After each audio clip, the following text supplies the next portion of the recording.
Why study communication? Well, according to Julia Wood, studying communication helps you develop important life skills such as critical thinking, public speaking, problem solving, conflict resolution, and team building. Communication skills are mandatory for STEM-related careers. According to Kenya McCollum, competency in STEM-related skill sets combined with proficient interpersonal and small group communication skills give those in these fields a competitive advantage because they can translate, disseminate, and elaborate on information in an understandable and professional manner that is relevant to their chosen STEM career. Many people do not know the difference between communication and communications. According to Xavier University, communication is a social science that focuses on the face-to-face interactions and the influence of media on people. Communications is the sending of a message in writing via journalism technique or technology. Technology has significantly changed the way people communicate. According to Human Kinetics, these innovations such as email, cell phones, and video conferencing have made communication faster and easier in education and business if people know how to use them appropriately. With innovative technology changing the landscape of communication, face-to-face communication skills are more in demand than ever before.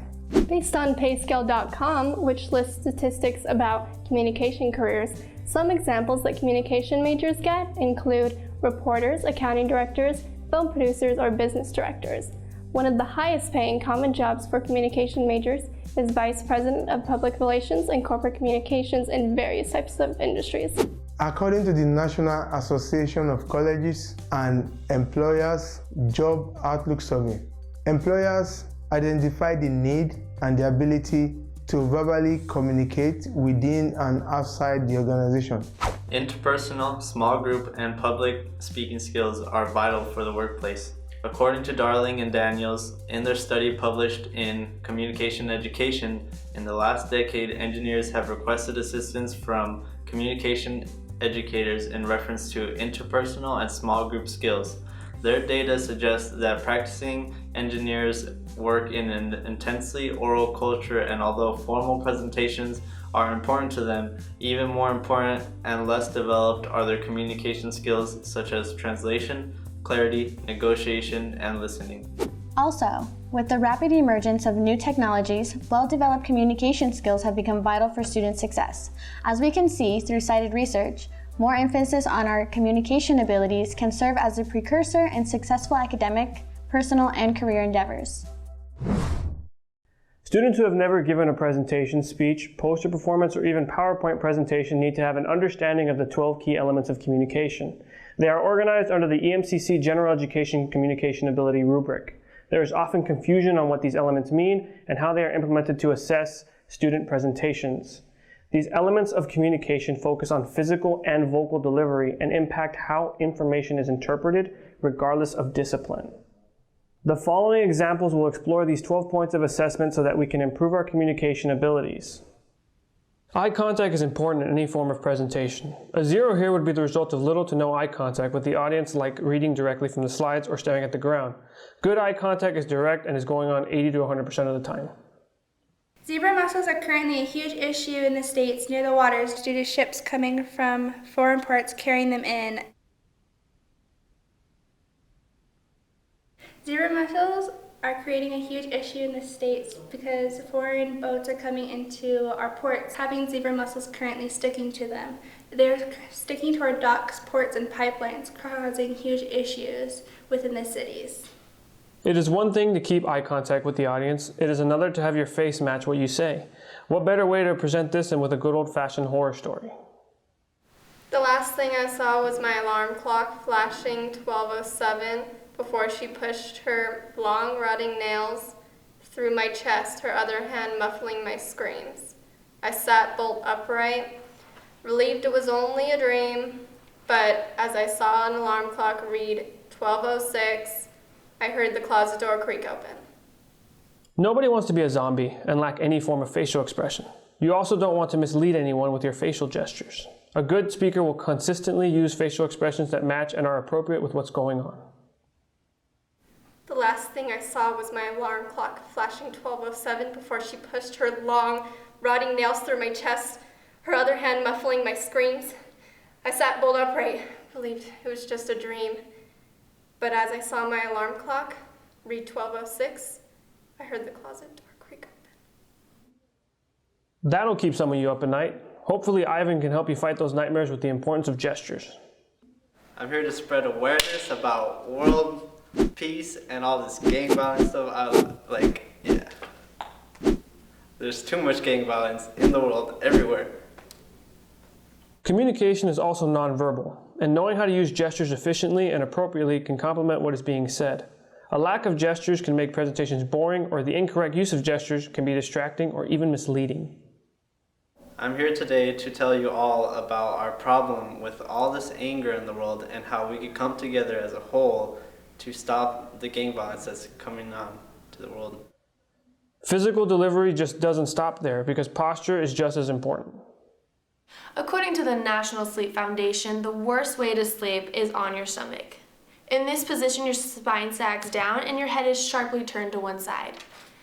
Even the way you stand communicates a message in presentations. Inappropriate posture can come off as unprofessional or can be distracting to the audience. On the flip side, good posture makes one seem more enthusiastic, confident, and helps to extend your message. According to the National Sleep Foundation, the best position for sleep is on your back because it allows optimal alignment and comfort. Wasn't that something? So while you were all watching Carly demonstrate the importance of posture, I found an old tape that explains the importance of movement and body control. Let's check it out, shall we?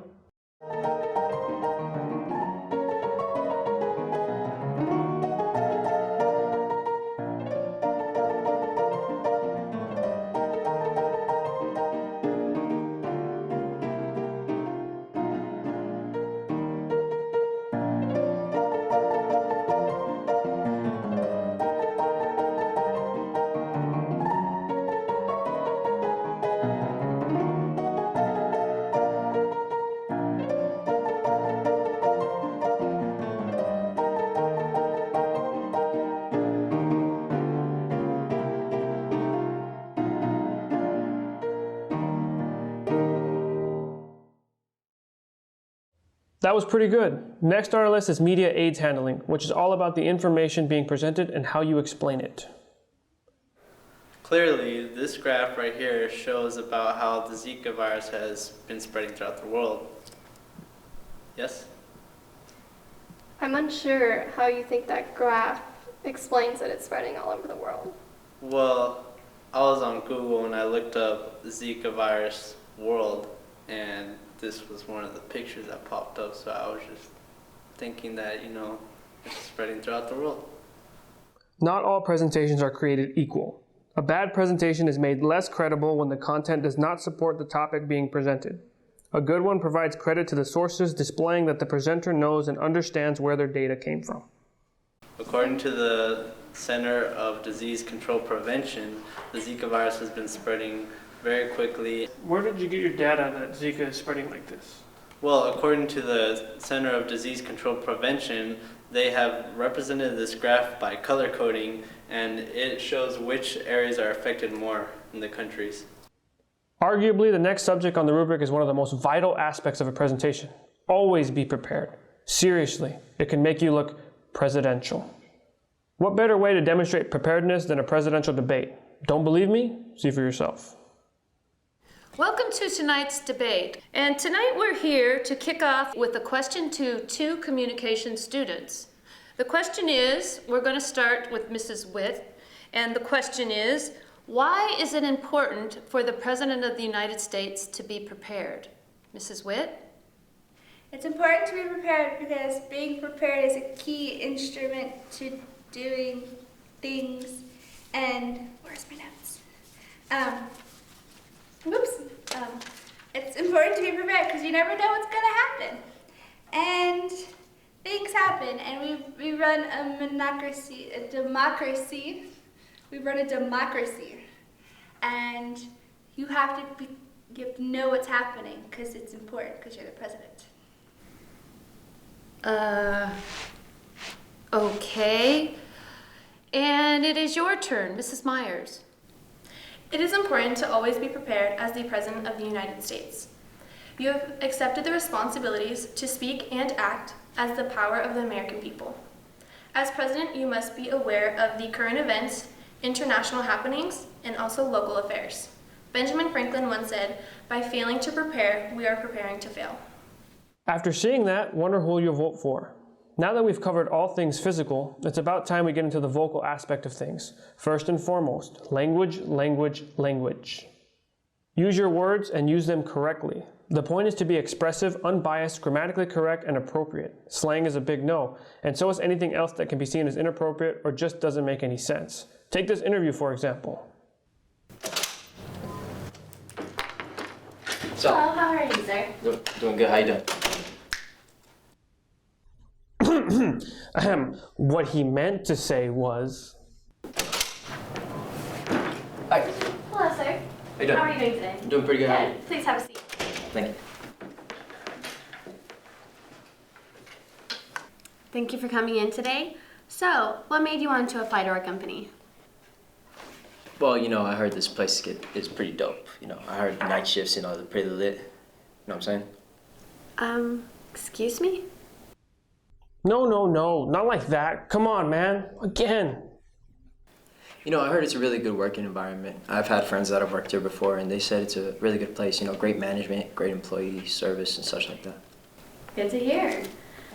What would you consider to be your greatest strength? I was just at the gym yesterday, working on my gains, bulking up for the summer season. Is this place a no flex zone or no? Unbelievable. You know what? I can't do this. I can't do this. Greatest strength. Well, I have more than one. My determination to get a job done when asked to get done. My consistency. I can work to any schedule. Adaptability. In coming into a new environment, I can learn to become a better worker for you. And I would have to say, my work ethics. They're adaptable to situations.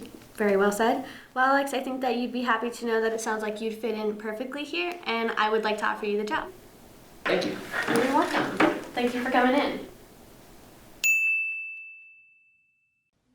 So now that we know the right words to use, it is also crucial to understand the pace at which one should deliver those words. Excuse me, Professor Alex, could you explain that one more time, please?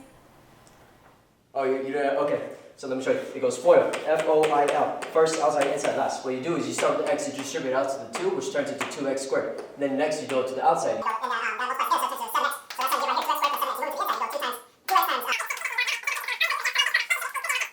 You come out to your final answer of 2x squared plus 13x plus 21 equals 0. You don't want to speak too fast or too slow. Take too long and people become bored. Zip right through it and people will miss the message. Be like the wind, flow with your words. Excuse me, Professor Alex, can you please explain that one more time? Okay, sure. So, as you know, we've been doing factoring. So that's where these come in. And you're going to be multiplying the two parentheses by each other. Okay? So, first one is x plus 3, and you're going to be multiplying it by 2x plus 7. Okay. Don't pay any attention to the zeros because it's going to be just distributed out to everything. It doesn't matter. So next, you're going to be following the FOIL, which is first, outside, inside, last. Okay. So you start with the first one, multiply it into the 2x. What you get right there is you get 2x squared. Next, you multiply it into the 7. And from right there, that's how you get 7x. Next, you move into the inside. So you multiply 3 and 2x, which is how you get the 6x. And then finally, you do 3 times 7, which is 21. So since they're all positive, that's why you see no negatives in there. So with that, you move to the next step, which is combining the like variables. So there's nothing else that has the x squared in it, so you just bring it down into the final. But these two, they have the same variable, an x to the first power. So they're both positive, you would add them together. So 7 plus 6 is 13, okay? And then next, this one is by itself, so you just bring it down to the final equation, add equals 0 at the end, and that's how you get 2x squared plus 13x plus 21 equals 0. With rate and language usage down comes the next step in vocal delivery, volume and pitch. There isn't much to this one. Speak loud enough so that your message is heard, but not so loud that you start blowing out eardrums. Avoid whispering, you want to be heard. Hi, my name is Olu.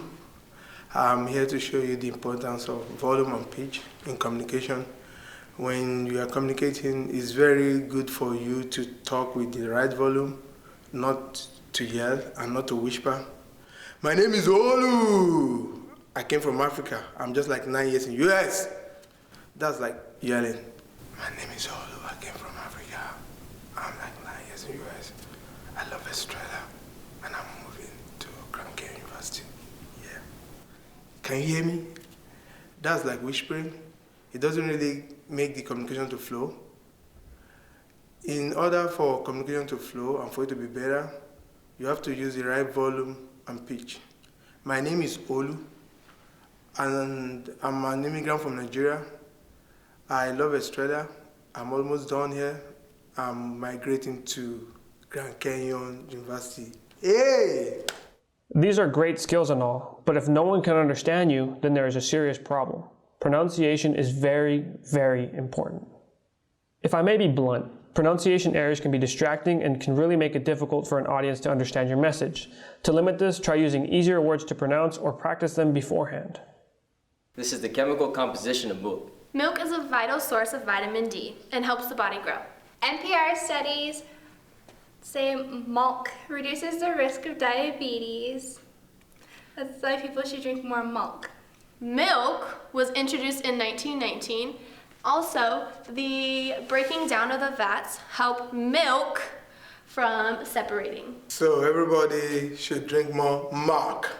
It's milk. Milk. Milk? It's milk. But I thought it was milk. Oh my, it's milk. Okay, now that we have covered mostly everything, we arrive at the last subject on the rubric, articulation. In conclusion, understanding the anatomy of an earthworm is essential because earthworms play an important role in our ecosystem. See the importance of articulation? All you have to do is produce the right sounds. Pronunciation is the choice of sounds like hat or hay. Articulation is the production of sounds. In conclusion, understanding the anatomy of the earthworm is essential because earthworms play an important role in our ecosystem. Through our examples of the rubric, we hope you have gained a clearer understanding of how to interpret, assess, and improve your communication abilities when presenting inside and outside of class.